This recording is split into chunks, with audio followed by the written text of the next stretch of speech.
नमस्कार,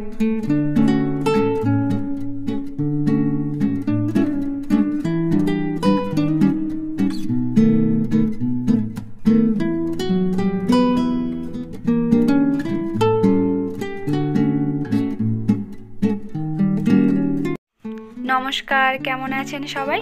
आजकेर मंगलबार सकाल तखन ओई 8टा मतो बाजे। आमी जे खूब भालो आछि सेटा बोलबो ना, सबाई बुझतेई पारछो आमार गलार अवस्थाटा एकटु खाराप। आजकेर एकटु बाजार जाबो, ताई ताड़ाताड़ी करे उठे समस्त काज सेरे निलाम। आजके जे माछआलागुलो एसेछिलो ना, तादेर काछे माछगुलो ठीक आमार मनेर मतो छिलो ना, ताई सोपानके बोललाम चलो दुजोने एकटु बाजार थेके घुरे आसि। ताई ताड़ाताड़ी करे बिछानाटा गुछिये निलाम, निये एदिके घर झाड़ दिते चले एसेछि। घरटरगुलो भालो करे झाड़ दिए मुछे नेब, निये तारपरे सोफाटाके भालो करे परिष्कार करे नेब। निये एदिके दिदिओ काजे चले एसेছে। दिदिके बोललाम तुमी बासनगुलो माझो, आमी बाजार थेके घुरे आसि बोले आमी आर सोपान चले गिয়েছিলাম बाजारे। आजेर बाजार थेके अनेक रकमेर माछ এনেছি জানো। ওই একটুখানি অনেক দিন থেকে ইচ্ছা হচ্ছিল একটু পাঙাশ মাছ খাওয়ার। ভেবেছিলাম একটা বড় মাছের পিস নিয়ে আসবো, মানে যেই মাছগুলো ওই 5-6 কিলো করে হয় না, ওই মাছ নিয়ে আসবো একটা দাগা। কিন্তু গিয়ে দেখলাম ওরকম মাছ নেই, অগত্যা গোটা মাছটাই নিতে হলো। আর নিয়েছিলাম একটুখানি ওই কই মাছ আর নিয়েছিলাম একটুখানি মৌটি মাছ। বাজার থেকে ঘুরে এসে সোপান তাড়াতাড়ি করে কাজে বেরিয়ে গেল, বলল আমি এসে খাবো, আমি চলে আসবো এক্ষুনি। তাই আমি মাছগুলো রেখে দিয়ে আর এই কিছু জামা কাপড়, কালকেকার জামা কাপড় গুছানো হয়নি, সেগুলো গুছোতে চলে এসেছিলাম। ভাবলাম এই জামা কাপড়গুলো গুছিয়ে তারপরে ওদিকে রান্নার দিকে যাব। তাই জামা কাপড়গুলোকে তাড়াতাড়ি করে গুছিয়ে নিচ্ছি।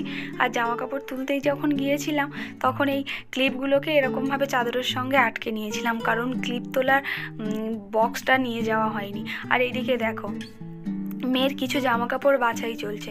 ওর শীত গেলে কিছু জামা কাপড় বেরোয়, আবার গরম আসলেও কিছু জামা কাপড় বেরোয়। এই যে জামা কাপড়গুলো ছোট হয়ে গেছে বা আর ব্যবহার করে না, সেই জামা কাপড়গুলোই একটা বস্তাতে ভরে নেবো, নিয়ে রেখে দেবো। একটা দিদি আসে, ওই দিদিকে দিয়ে দেবো, ওই দিদি নিয়ে চলে যায়। ওই দিদির একটা নাতনি আছে, ওই যেগুলো মনে করে ইউজ করবে সেগুলো ইউজ করে। আর ওই দিদি আবার সেই বাসন দিয়ে জামা কাপড় নেয় না, ওইও করে। কিন্তু আমি কোনোদিন ওই দিদির কাছ থেকে কোনো বাসন নিইনি। আমি যা জামা কাপড় দেওয়ার এমনিই দিয়ে দিই, বাসন টাসন কিছু নিই না আর কি। চলো এগুলোকে বস্তা ভর্তি করে রেখে দিই। আর এই যে দেখো এই আর গরমের কিছু জামা কাপড় ওগুলো ইউজ করে, কিন্তু এখন শীতের সময় ওগুলো এখন ইউজ করবে না, তাই এই বালতির মধ্যে ভরে রেখে দেবো।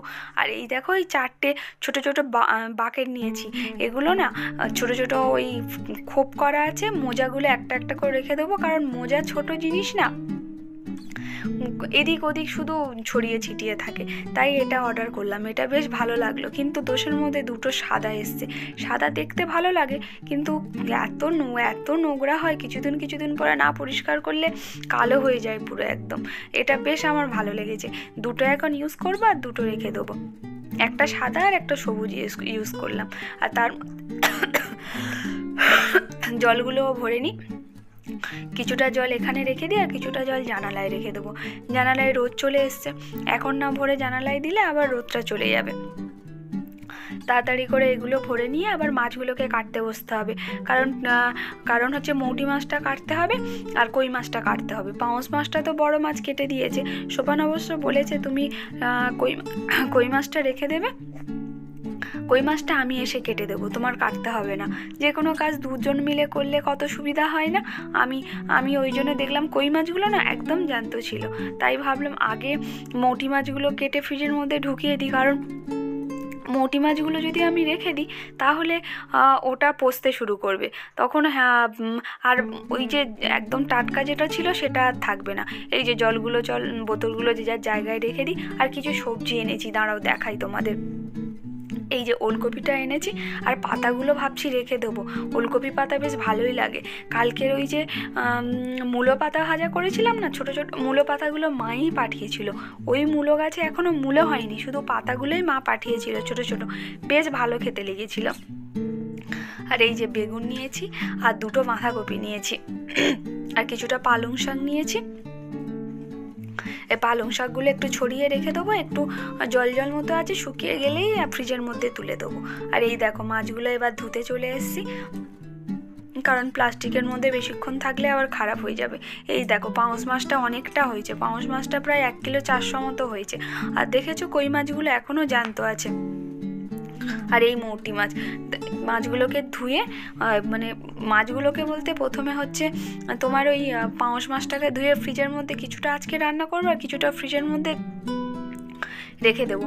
তারপরে মৌটি মাছগুলোকে ধুয়ে কেটে নেবো ভালো করে। যখন ছোট ছিলাম না তখন মা মৌটি মাছ কাটতো, আর মনে হতো মা কীভাবে ওই মৌটি মাছকে পেটগুলোকে টিপে তার নোংরাগুলোকে বার করে। আমি যখন এই চেষ্টা করতে যেতাম তখন কি হতো বলো তো, দেখতাম মাঝখান থেকে মাছটা কেটে যাচ্ছে, মাছের ভিতরের নোংরাগুলো বেরোচ্ছে না পেটের, কিন্তু মাঝখান থেকে মাছগুলো কেটে যাচ্ছে। বড় হওয়ার সঙ্গে সঙ্গে কত কিছু পাল্টে যায় না। চলো মাছগুলো তোমাদের সঙ্গে কথা বলতে বলতে এদিকের আমার সব কাজ হয়ে গেলে এবার মাছগুলোকে কেটে নিই। আজকের আবার একটু থোড় রান্না করব, আর থোড় করতেও অনেক সময় লাগে, থোড় কাটতে তো বেশ সময় লাগে। আর থোড়গুলো মা পাঠিয়েছে হয়ে গেল 4-5 দিন, তাই থোড়গুলো একটু লাল লাল মতোও হয়ে গিয়েছে। আজকে যদি না করি আর তাহলে করাই যাবে না, একদমই বুড়ো হয়ে যাবে। আর থোড় যদি বেশি দিন রেখে দেওয়া যায় না কেমন শক্ত শক্ত মতো হয়ে যায়। তাই আজকে ভাবলাম কিছুটা চিংড়ি আছে, আর একটা হচ্ছে আমার শাশুড়ি বাড়ির থেকে রূপচাঁদ মাছ পাঠিয়েছিল, তার মাথা আছে, তাই ভাবলাম ওই রূপচাঁদ মাছের মাথা দিয়ে আর কিছুটা চিংড়ি দিয়ে আর ওই থোড় আর কুমড়ো আর আলু দিয়ে একটু চচ্চড়ি করব। আর একটু হচ্ছে তোমার করব, ওই কালকের সন্ধ্যাবেলা যে ডাল করেছিলাম মূলো ডালে, ওই ডাল খানিকটা আছে, আর একটু মাছের তরকারি করব, আর একটু আলু উচ্ছে ভাজবো। চলো মাছটা কাটা হয়ে গেছে, ধুয়ে ফ্রিজে তুলে দিই। আর এদিকে আমি আলু আর উচ্ছে ভাজাটা বসিয়ে দিয়েছি, আর ওদিকে ভাতটা বসিয়ে দিয়েছি। ভাতটা হয়ে গেলেই নামিয়ে দিয়েই আমি চচ্চড়িটা বসিয়ে দেবো। এই দেখো একটুখানি 5 ফোড়ন, শুকনো লঙ্কা আর একটু পেঁয়াজ দিয়েছি, দিয়ে ওটার মধ্যে ওই মাছের মাথাটা দিয়ে দেবো, দিয়ে একটু হলুদ লবণ একটুখানি লঙ্কা গুঁড়ো দিয়ে নেড়ে চেড়ে আর তারপরে চিংড়িগুলোকে দিয়ে দেবো। দিয়ে এগুলো ভালো করে ভেজে নিয়ে তারপরে আলু আর হচ্ছে কুমড়োটাকে আগে দিয়ে দেবো। আলু আর কুমড়ো ভালো করে মশলার সঙ্গে কষিয়ে নেব, নিয়ে তারপরে থোড়গুলোকে সরু সরু করে কেটে রেখেছি, থোড়গুলোকে দিয়ে দেবো। আর এই চচ্চড়িটা না খেতে বেশ ভালো লাগে। এই চচ্চড়িটা করা আমি আমার শ্বশুরবাড়ি গিয়ে শাশুড়ির কাছ থেকেই শিখেছি। আমাদের বাড়িতে এরকমভাবে থোড়ের চচ্চড়ি হতো না জানো। আমাদের বাড়িতে, আমার বাপের বাড়িতে নর্মালি থোড় ভাজা হতো, কিন্তু আমার শাশুড়ির কাছে গিয়ে দেখি থোড় এরকমভাবে চচ্চড়ি করলেও বেশ ভালো লাগে খেতে। চলো থোড়টাকে দিয়ে দিয়েছি, দিয়ে ভালো করে এবার নেড়ে চেড়ে ঢাকা দিয়ে থোড়টা হতেও বেশ সময় লাগে, কারণ অনেকটাই জল উঠবে। একটা যদি একটু লবণ আর হলুদ দিয়ে থোড়টা আমি আগে থেকে মেখে রাখতে পারতাম তাহলে জলটা বেরিয়ে যেত, এতটা জল উঠতো না। কিন্তু আজকের আমার হাতে একদমই সময় ছিল না, এত কাজের মধ্যে আর আগে থেকে থোড়টা কেটে লবণ হলুদ দিয়ে মাখানো হয়নি। চলো তোমাদের সঙ্গে কথা বলতে বলতে সব রান্না হয়ে গেছে, আমার আর সময় হয়নি যে অন্য রান্নাগুলো তোমাদের সঙ্গে শেয়ার করব। এদিকে শোভানো চলে এসছে, এসেও কই মাছটাকেও সুন্দরভাবে কেটে ফ্রিজে ঢুকিয়ে দিয়েছে। আর সত্যি কথা বলতে এই একটা জিনিস, এই জিনিসটাতে আমি একদমই পটু না, এই মাছ কাটতে না আমার এমনি ভালোও লাগে না, আর আমি না মাছটা ঠিকঠাক কাটতেও পারি না। শোভান আবার বেশ ভালো মাছ কাটতে পারে, ও আবার এই সব মাছ আনলে ও সুন্দর করে কেটে দেয় আমার, তাই আমার ভরসা এই সব মাছগুলো বাজার থেকে আনতে পারি, নাহলে এই সব মাছ না বাজারে খুব একটা কেটে দেয় না। যাই হোক, তোমাদের সঙ্গে কথা বলতে বলতে আমি এই আমার গ্যাসের জায়গাটা, রান্নাঘরটা ভালো করে পরিষ্কার করে নেব, কারণ আবার 3টে কেকের অর্ডার আছে জানো। মেয়েকে নিয়ে এসে খাওয়া দাওয়ার পরে কেক 3টে বসিয়ে দেবো, একসঙ্গে 3টে কেকই বসাবো। আমার যে বড় ডেচকিটা আছে ওই ডেচকিটাতে বসিয়ে দেবো। চলো আজকের আমাদের দুপুরের মেনুতে কী ছিল তোমাদের একবার দেখিয়ে দিই। দেখো আলু উচ্ছে ভাজা, আর মেয়ের জন্য না এটা আসলে মেয়ের জন্য বেড়েছিলাম, মেয়ের জন্য একটু চিংড়ির ঝাল করেছি, আর ওই থোড় যেটা দেখালাম তোমাদের ছোড়ের চচ্চড়ি, আর একটু মাছের তরকারি। চলো তোমার সব খাওয়া দাওয়া কমপ্লিট হয়ে গেছে, আর মেয়েকে ওর বাবা আজকে খাইয়ে দিচ্ছে, আর আমি এদিকে কেকের ব্যাটারটা বানিয়ে নিয়ে আমি বসিয়ে দিচ্ছি। এই যে ওয়েট করে একটু একসঙ্গে 3টে কেক ব্যাটার তৈরি করে নিয়েছি, তো তাই একটু আমার ওয়েট করেই দিতে হচ্ছে, না হলে আন্দাজে তো ওরকমভাবে দেওয়া যায় না। ওই 500 করে দুটোতে দিয়ে দিলাম, দুটো লম্বা করব, একটা গোল করব। আর একটা একটা করে যদি আমি ব্যাটার মাখাই তাহলে তো অনেক সময় হয়ে যায়। তাই আমি একসঙ্গে যে কটা কেকের অর্ডার থাকে 3টে 4টে যাই থাকবে না কেন, আমি একসঙ্গে সেই কটাই মাখিয়ে নিই। চলো একটা গোলটা এবার গোলটাতে এবার দিয়ে দিই। উপর থেকে কিছুটা মোরব্বা ছড়িয়ে দেবো, দিয়ে 10 মিনিট মতো কেকটা বেক করতে দেবো। 10 মিনিট কেক বেক করার পর তারপরে উপরে কাজু কিশমিশ চেরি দিয়ে ভালো করে ডেকোরেশন করে দেবো। এখন যদি আমি ডেকোরেশন করে দিই, যখন কেকটা বেক হয়ে ফুলে উঠবে না, তখন উপরের ওই ড্রাই ফ্রুটসগুলো আর দেখা যাবে না, সব ভিতরে ঢুকে যাবে। তাই নিয়ম হচ্ছে 10-15 মিনিট বেক হয়ে যাওয়ার পর তারপরে যদি আমি ড্রাই ফ্রুটসগুলো দিয়ে সুন্দর করে ডেকোরেশন করি, তাহলে আর ওগুলো ভিতরে ঢুকবে না, উপরে সুন্দরভাবে থেকে যাবে। এই যে দেখো, উপর দিয়ে আমি এখন মোরব্বাগুলো ছড়িয়ে দিয়েছি, দিয়ে আমি ডেচকির মধ্যে এইরকমভাবে কেকটা বেক করতে দিই।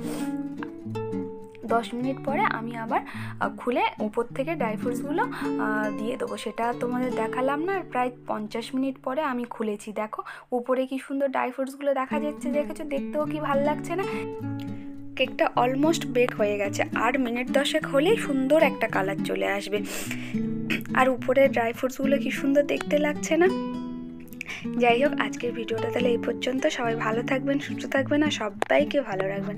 দেখা হচ্ছে কাল। আর কেকটা কেমন হলো অবশ্যই জানাবেন কিন্তু। আর যারা যারা আমার এই ভিডিও ইউটিউব থেকে দেখছেন প্লিজ সাবস্ক্রাইব করে দেবেন, আর যারা ফেসবুক থেকে দেখছেন তারা প্লিজ ফলো করে দেবেন। আর যদি ভালো লাগে তাহলে লাইক কমেন্ট শেয়ার করবেন। আর তাহলে আসি।